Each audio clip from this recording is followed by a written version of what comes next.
Namoonni gatii simmintoo na gaafataa turtan jechuudha. Har'a gaafii keessa irratti hundaa'uudhaan gatii simmintoo isin qabadhee dhufeetiin jira. Akkasumas mana tokko girfii yookaan ammoo liishoo isaa kan kana fakkaatan masiratii hidhuudhaaf simmintoo hagam nu barbaachisa gatii simmintoo yeroo ammaa kana meeqa jettanii namoonni tokko tokko na gaggaafataa jirtu jechuudha. Anis meeqa akka ta'e gatii isaa odeeffannoo qulqulluu qabadhee isin dhufeetiin jira. Kabajamtoota daawwattoota kiyya haga xumura sagantaa kootiitti na waliin turaa chaanaalii kana. Subscribe, like, share gochuu hin dagatinaa. Ana obboleessa keessan Abdulaziz subscribe gochuudhaan akkasumas share illee naaf godhaa isiniin jedha. Namoota hedduu bira akka ga'uuf please viidiyoo sirriitti dhaggeeffadhaa. Tokko tokko kan isinitti himu ta'a jechuudha. Na waliin tura.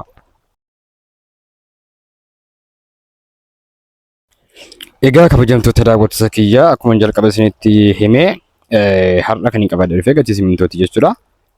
Gaafii keessan irratti hundaa'uudhaan namoonni tokko tokko na gaggaafachaa kan turtan jechuudha. Simmintoo yeroo ammaa kana meeqa? Gatiin isaa hin dabale moo hin qannase yookaan akkam jettee na gaafataa jirtu jechuudhaanis mana simmintoon gurguramu deemee gaafadheetiin jira. Simmintoon kamtu jabeenyaa kamtu gatiin isaa gadi aanaadha kan jedhu kan walii ilaalataa jechuudha. Please viidiyoo sirriitti dhaggeeffadhaa. Yoo xiqqaate daqiiqaa lama sadii dhaggeeffadhaa viidiyoo jechuudha. Egaa jalqaba irratti yeroo ammaa kana gatiin simmintoo akkan deemee gaafadheetti jechuudha. Daangootee simmintoo ni jedhamu jechuudha. Baay'ee gatiin isaa gadi bu'ee jira.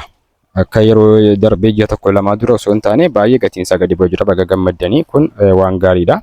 Daangootee simmintoo yeroo ammaa kana jechuudha. Kumtaali tokko qarshii 1700 gurguramaa jira. Waaw kun baay'ee gaariidha. Yeroo darbee 2200 2300 galee ture jechuudha.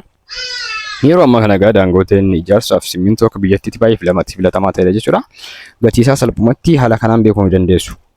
Namoonni mana ijaarrachuu barbaadda yookaan ammoo liishoodhaa fi kan kana fakkaatan waa'ee manaatiin wal qabatu namoonni jalqabuuf karoorsaa jirtan jechuudha. Gatii simmintoo baruuf rakkataa jirtan ta'e qarshii 1700 jechuudha kumtaalli isaa.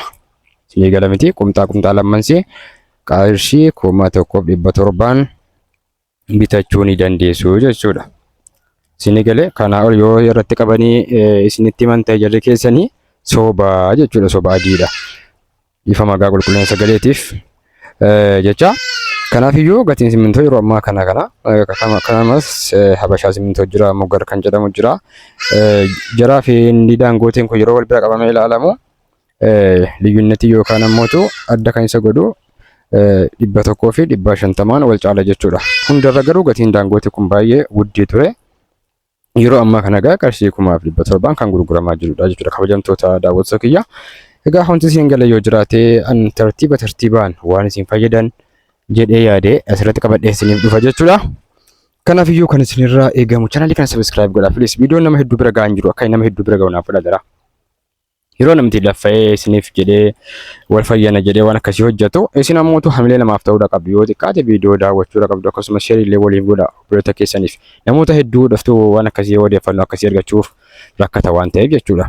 Isinii galee dabalata maatii keessan gaafachuu dandeessu akkasumas immoo sooshaal miidiyaa irraa akka kan koo kana yoo hordoftan hedduu isin fayyada jedheetii yaada. Kanaafiyyuu gatii simmintoo namoonni barbaadan egaa yeroo ammaa kana haala kanaan isaa gochuu dandeessu jechuudha. Isinii gala jedheetii yaada masaratii hidhuufis akkuma nama dura isinitti himaa ture masaratiidhaaf fakkeenyaaf masaratii tokko hidhuudhaaf kan mana jireenyaa guddaa tokko jechuudha. Haga kumtaala 7-8 isin gaafata jechuudha. Isa illee hisaaba kanaan baafachuu ni dandeessu. Wanti ani asirratti gadhiisu kun maaliif isin fayyada beektu? Waan tokko yeroo hojjechuuf kaatan jalqaba fakkeenyaaf yoo akkas viidiyoo kan koo ilaaltanii lammaffaa mootu deemtanii maatii keessan ni gaafattu.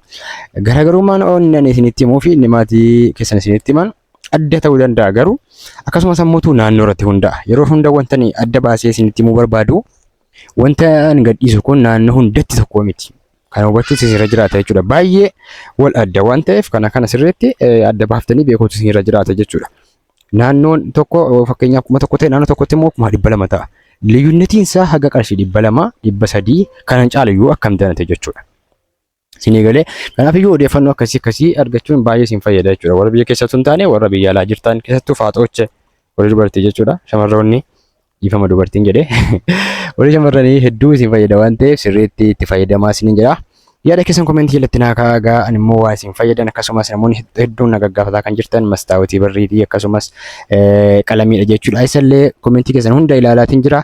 Akkaatuma tartiiba naaf danda'ameen asirratti kan isiniif dhiyeessu ta'a jechuudha.